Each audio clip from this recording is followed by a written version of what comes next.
पीठावरील doctor Dhananjay Kelkar, doctor Rajshekhar जी, पंडित हृदयनाथजी आणि आमचे sir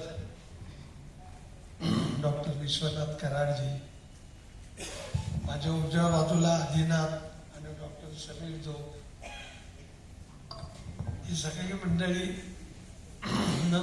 नमस्कार मनापासून करून आपण सर्व लोकांमध्ये असे श्रेष्ठ लोक आहेत की ज्यांचा उल्लेख मला करावासा वाटतो. विशेष करून शंकरराव अभ्यंकर विद्यावाचस्पती, ते त्यांच्या मिसेस, माझे मित्र सत्यशील देशपांडे, अनेक लोक बसलेले आहेत. आपण सर्वांस आज बाळासाहेबांनी मला फोन करून मुद्दाम सांगितलं, लता दीदींबद्दल तुम्ही 4 शब्द बोला. संगीतातल्या काही व्यक्ती अशा असतात की त्यांची निवड ही परमेश्वराने केलेली आहे.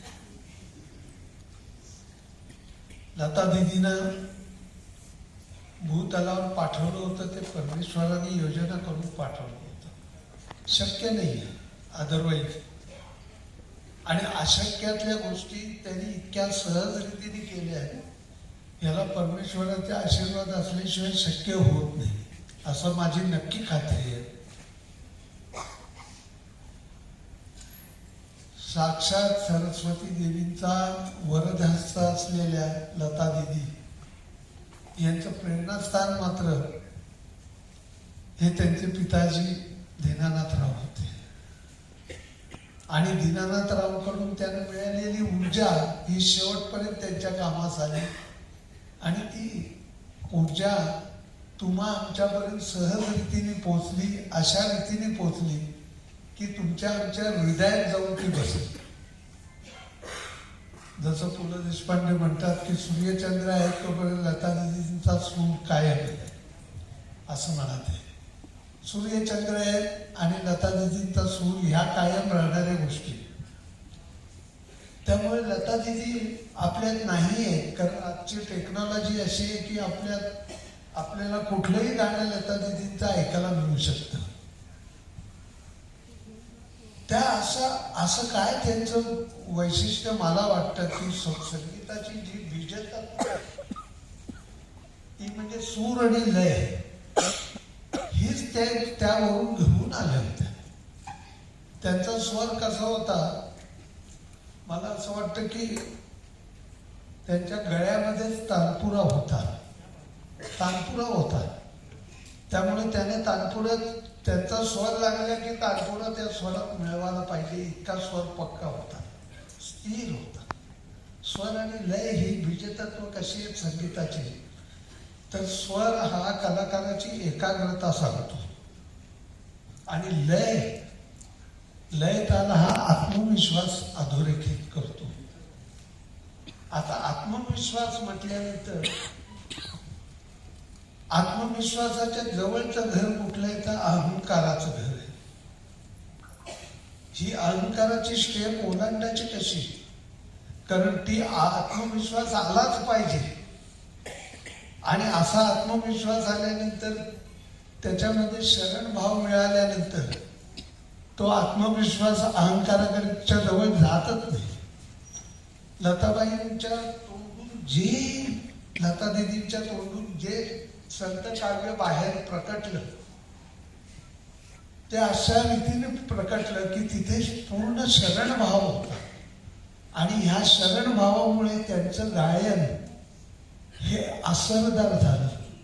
नाहीतर स्वरेली लोक असतात, सुरामध्ये असतात लोक, पण सुरेल असणारे लोक हे रुदार असतातच असं नाही.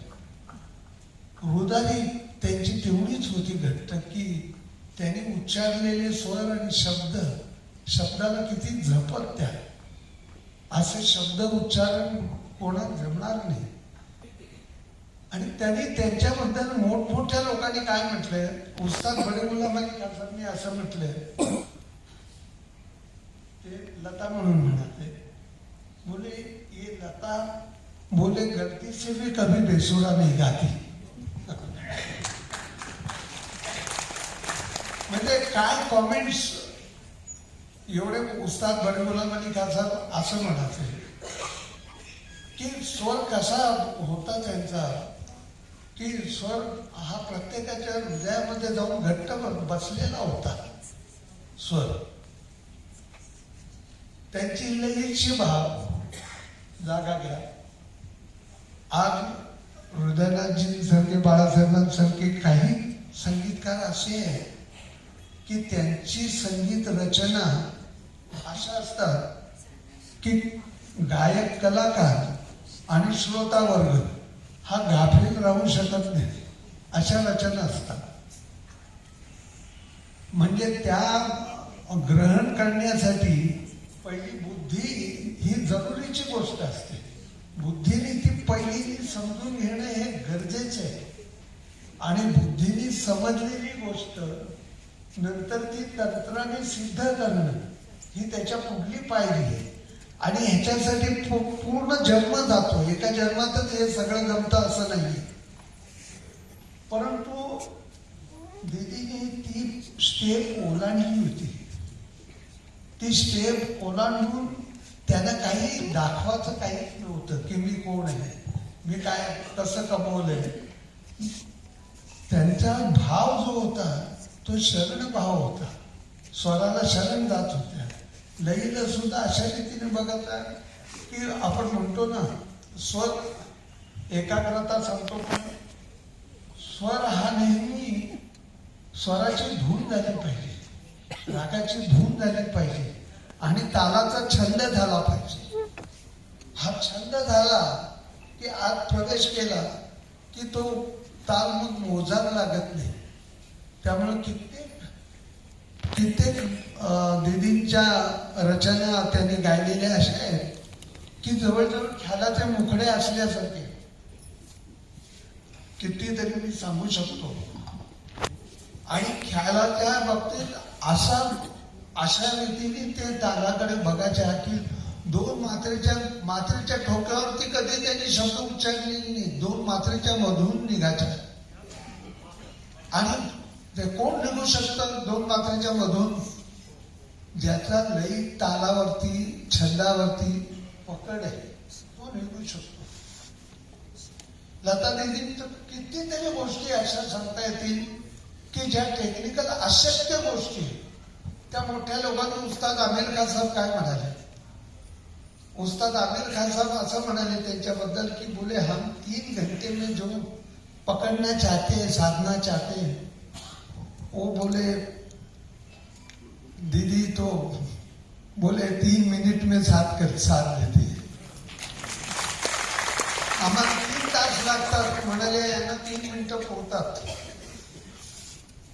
सिद्धी किती मिळवायची आणि मिळवलेल्या सिद्धीमध्ये ती त्याचा आपल्याला स्पर्श लावून द्यायचा नाही. अशी एक योग साधना ज्याला म्हणतात, योगिक क्रिया, की सगळं काही कमवलं आणि आपलं नाहीये असं समजून शरण भाव ठेवला. आणि त्यामुळे त्यांच्या गाण्यात चमत्कृती राहिली नाही तर असर पैदा झाला. चमत्कृतीच्या पुढली स्टेज आहे असर. कारण चमत्कृती ही बुद्धिनिष्ठ असते, पण असर हा हृदयस्पर्शी असतो.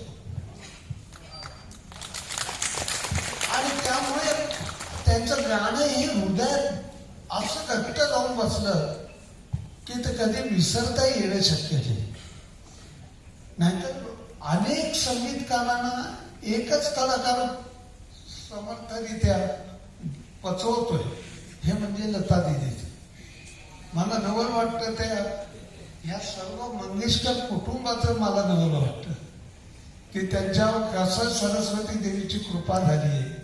सरस्वती देवीची कृपा आहे ह्या मंगेशकर कुटुंबावर. एकापेक्षा एक लोक झाले आणि इतकं चांगले लोक पाहायला आम्हाला मिळाले. तुम्ही आम्ही लोक भाग्यवान आहोत की यांना ऐकू शकलो, पाहू शकलो आणि ऐकू शकलो, साठवू शकलो. आणि आजच्या काळात हे जर अजून 60-70 वर्षापूर्वी असतं तर त्यावेळी रेकॉर्ड वगैरे काही साधनही नव्हती, काही ऐकणं हे शक्य नव्हतं. आज आपल्याला शक्य आहे, तुम्हाला शक्य आहे ह्या गोष्टी. आणि अशा लता दीदींचा भारत रत्न देऊन जो भारत सरकारतर्फे गौरव सन्मान झाला, मला असं वाटतं की हा लता दीदींचा सन्मान केवळ नाहीये तर भारत रत्न या किताबाचा सन्मान. आणि एवढंच मी बोलून संपवतो की मंगेशकर कुटुंबाचे माझ्यावरती खूप कृपा आहे. बाळासाहेब नेहमीच बोलवतात आणि मला त्याच्यात तो आशीर्वाद मानतो मी त्यांचा.